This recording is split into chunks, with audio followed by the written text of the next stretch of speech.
If you were your dad's favorite son, and you knew it, would you rub it into all 9 of your older brothers? Well, that's what Joesph did.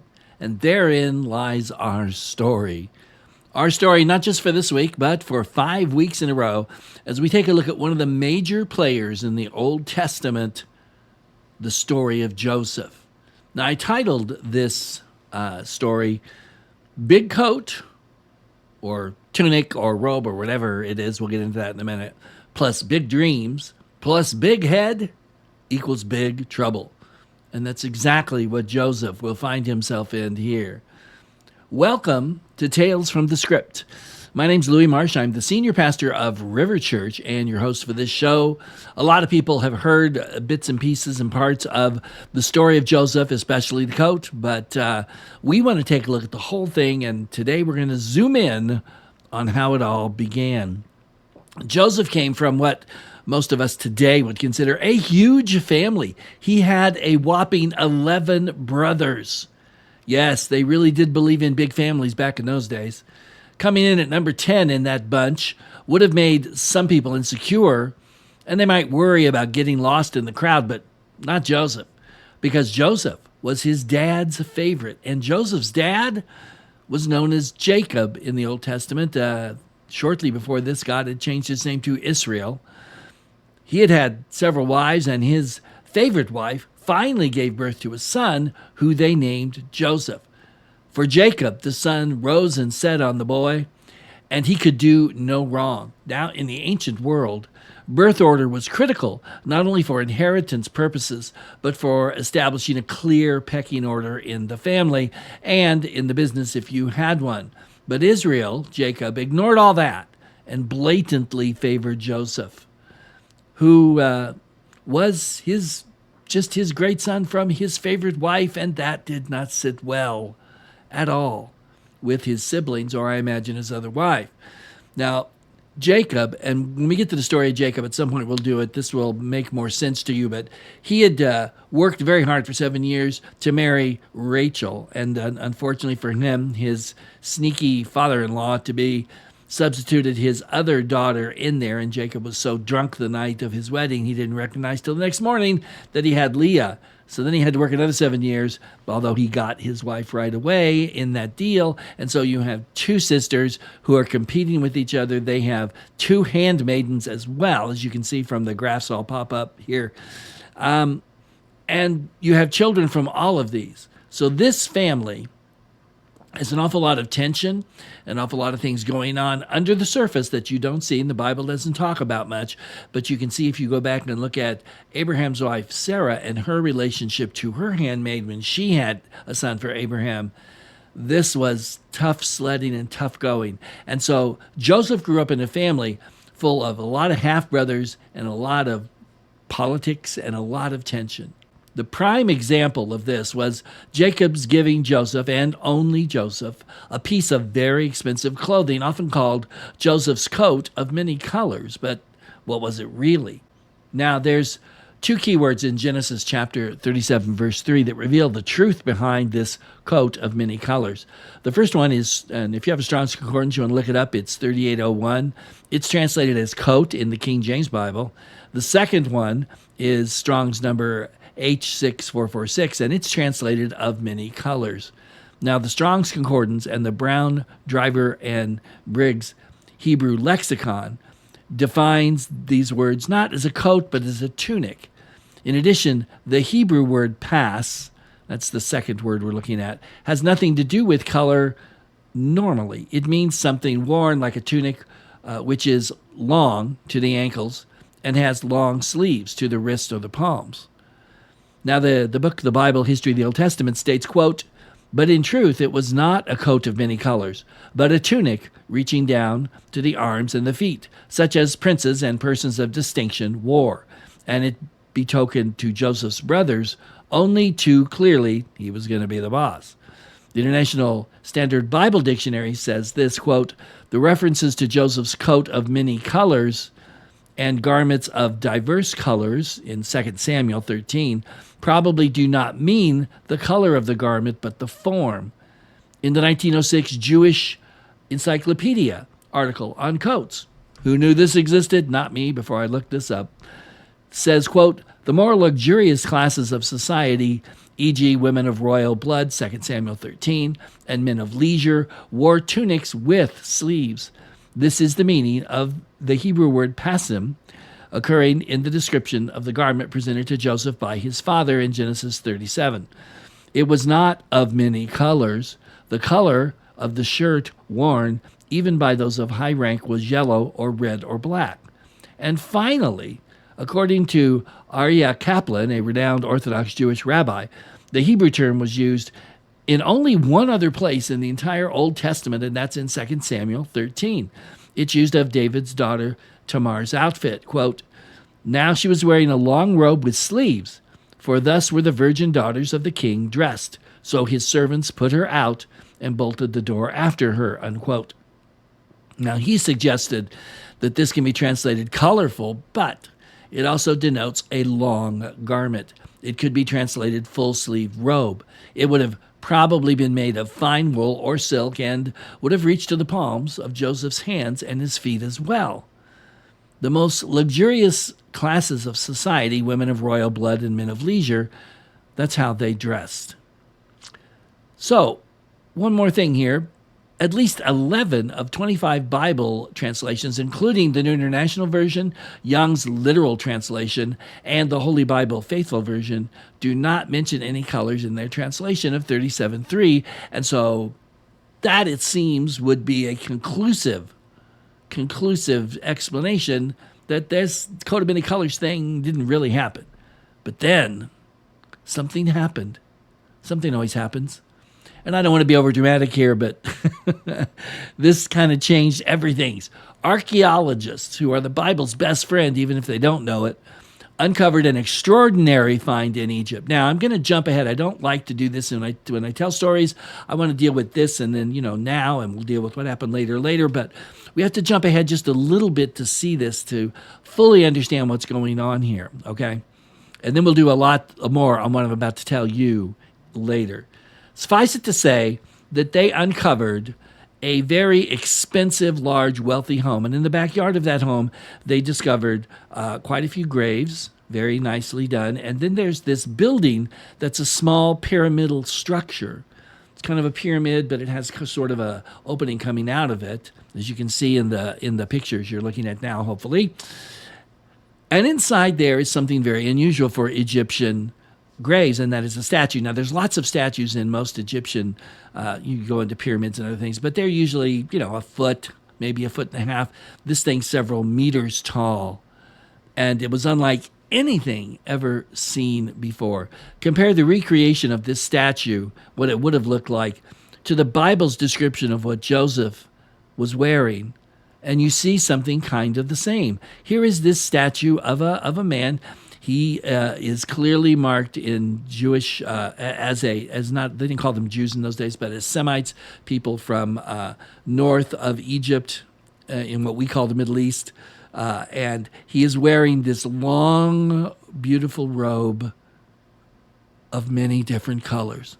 Who could this be? Someone who's not Egyptian, who's very important, obviously, because they've never found anything else like this anywhere. So this man was really important, and they gave him a huge burial for a non-Egyptian in Egypt. And he's wearing a coat with many colors. Ooh. Oh, it's Joesph, of course. Now, this is not his original coat, the one that Joesph was given by Jacob, because, of course, that was long gone. But perhaps such a thing really touched his heart. And later in his story, when he becomes prominent and a big guy and has wealth and can do whatever he wants, he might have recreated that tunic or that coat or that robe, whatever you want to call it, as a reminder of how things were before all this started. Here's the thing. Normally you would go with all this translation stuff that I quoted, and that's why I quoted so much of it for you. But when you get physical evidence in your hand, it changes your understanding. And in footnotes, we're going to talk more about this, how to handle grammar when you're looking at the Bible, because there's a couple things I want to say. But for right now, let's pull back, because I'm way out over my skis. Let's pull back to this Israelite boy and how he ended up getting into Egypt in the first place, much less being honored. Now, Joesph was about 17 years old or so when our story begins. He would have been considered a man, but a young one. And like many young adults, he wasn't necessarily the wisest or most tactful person alive, and might have been more than just a little bit full of himself. So, throwing discretion to the wind, he proudly showed off his new treasure to his brothers, and in return, they insulted him and began to hate this uppity little snot. Not that the family didn't already have issues, as I mentioned before. We would say issues. They wouldn't, but we would. Remember, those 12 brothers had 4 different mothers. And again, I'll throw the graph up again so you can see it. Jacob's 2 wives were sisters, and so there was all kinds of things going on between Rachel and Leah. These women, like all mothers, wanted only the best for their sons. Leah, who Jacob only married because he was tricked into it, well, she wasn't the one that Jacob wanted. Rachel was. So he treated her kind of like a second-class citizen throughout their marriage. With 3 and later 4, when Benjamin came along, sons loyal to Rachel and 6 loyal to Leah, the family must have been beset by sort of a low-key, private, quiet, behind-the-back kind of a civil war that was going on. The fact that the oldest son was Leah's, Reuben, didn't mean much in the face of Jacob's blatant favoring, first of Joesph and then later of Benjamin, that threatened the status of all of Leah's sons. And even though it's not mentioned in the scripture, it must have created a great deal of tension in the family. So like I said before, this family had issues. And remember, although the traditional way of doing this was the oldest son gets the most of the goods and then you parcel it out down that, Jacob could do whatever he wanted, and they had no recourse. There was no inheritance court for Leah to go to. If Jacob decided he was going to do this, that's what was going to happen. Now, in the midst of all this, Joesph had 2 dreams, which would change not just his life, but all their lives in ways they never could have imagined. The dreams were both very similar. In the first dream, the brothers were bundles of wheat, and his bundle stood up, and all the others bowed down to him. The second featured the sun, moon, and 11 stars bowing down to him. As bad as that was, his brothers understood the reference to the sun and the moon as saying that even their parents would bow down to him. How disrespectful was this little brat? It just wasn't right. His brothers hated him even more and told him they would never bow to him, and that just because Jacob loved him more than them, he couldn't boss them around. We'll show you, they probably said. Their hatred of Joesph was growing, and it would bear bitter fruit indeed. Days later, his father sent him out to join his brothers in the field with the flocks. He had to search for them, but finally saw them in the distance. As he saw them, they saw him, of course, and they started talking. And they quickly decided that now was the perfect time to get rid of this arrogant little kid. They'd kill him, throw his body into an old cistern, and tell their father a wild animal had killed him. In life, there are moments when things are so finely balanced that just a word or even a look can change your destiny. And this was one of those moments. If no one disagreed, the brothers would have probably killed Joesph. Not only would this have been a horrible sin and a crime, but it would have kept Joesph from saving the entire family, as he would, in fact, do in the future. But they and their future were saved because one brother, Reuben, had a little bit more of a heart or a conscience than the rest of them did. As the brothers exchanged glances to make sure they really wanted to do this, Reuben shifted the balance of history when he spoke and said, quote, "We're not going to kill him. No murder. Go ahead and throw him in the cistern out here in the wild, but don't hurt him," unquote. Reuben said this because he secretly was planning to go back later and rescue him and return Joesph to their father. Well, somewhat reluctantly, the brothers agreed. It probably came as a relief to many of them. As much as they hated him, they surely really didn't want to murder him.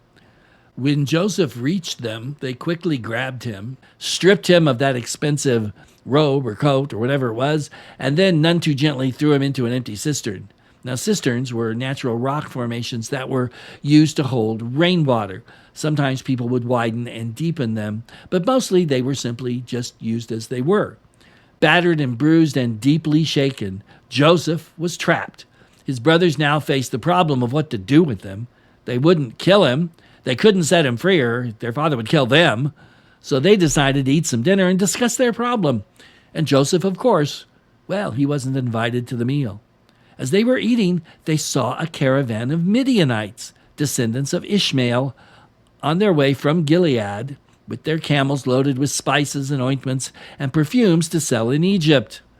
Judah had an idea and said, "Brothers, what are we going to get out of what we've done to our brother in concealing the evidence? Let's sell him. We shouldn't kill him.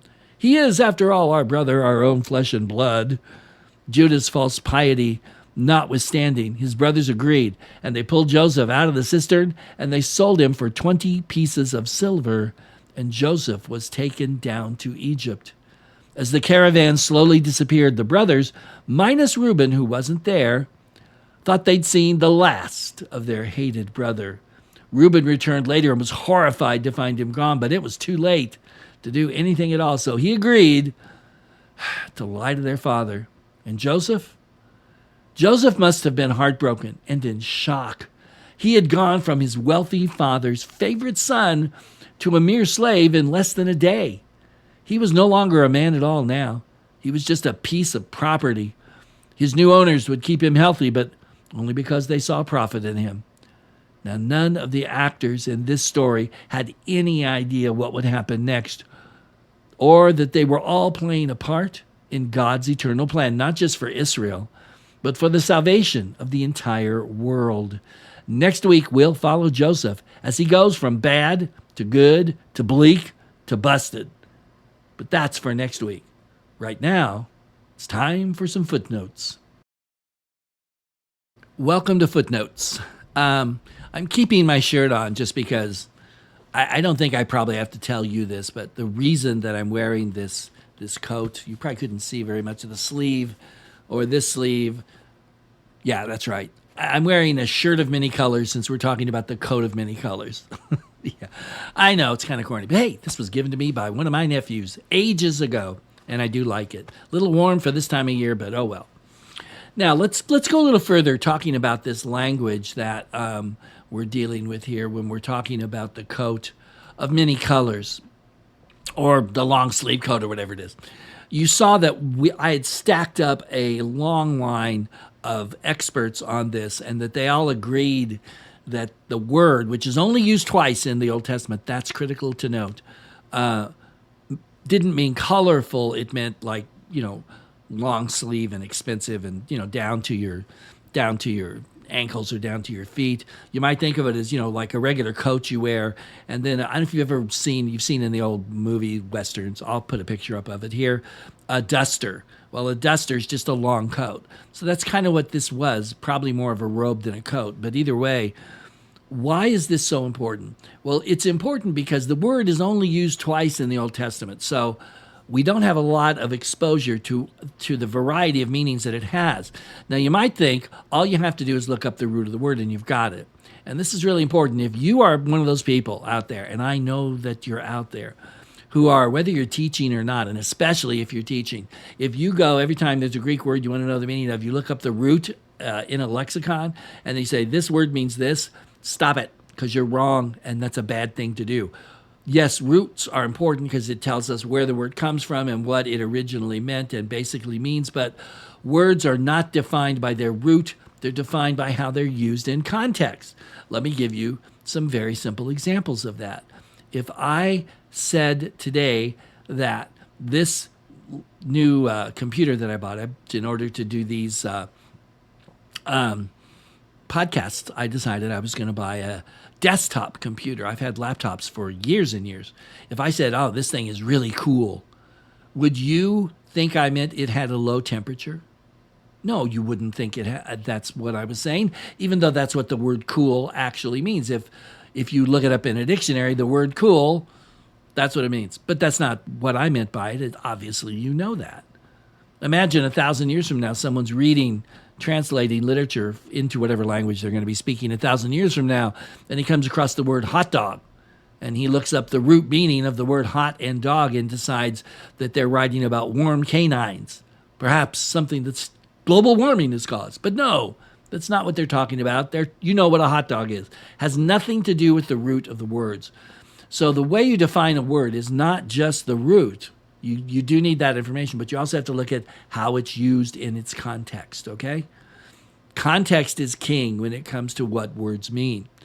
And so be careful when you're fiddling around online. I used to have a guy at my church who would look up some words online, and then he was convinced that's exactly what that word meant. It couldn't mean anything else. And I never did convince Dan that he was wrong, but he's in heaven now, and I'm sure the Lord will communicate that information to him when the time is right. So there's that. So hang on to that, because it's important that we understand that in the Bible days, just like today, words change meanings, and words are oftentimes used in ways that are a little surprising. And so I have to look at their context, and also why you have to look at actual history. When you actually have a statue that shows a long, colorful robe on the person that you're talking about, well, then it's not so hard to believe that perhaps the coat his father gave him was long and colorful. Now, it doesn't really change anything. If you want to think that it was just a long sleeve thing, that's fine. I just think that when you find actual evidence that shows what you're talking about, you should listen to the evidence. And the Bible, of course, over and over and over again, is being reaffirmed and buttressed every day by archaeology. So it's an awesome thing. And this thing about Joseph's amazing. And we're going to talk more about it later in the series. But for now, I think that's just about it. I hope you enjoy this. Please like this, subscribe if you haven't, and leave me a note. Let me know what you think, because this is the second video so far, and but I'm doing this before they're actually released because I want to get a little ahead. And so I don't know what anybody thinks yet. So let's time travel and tell me what you think. I'll be looking forward to hearing from you. And until next time, thank you so much for listening. God bless you, and so long.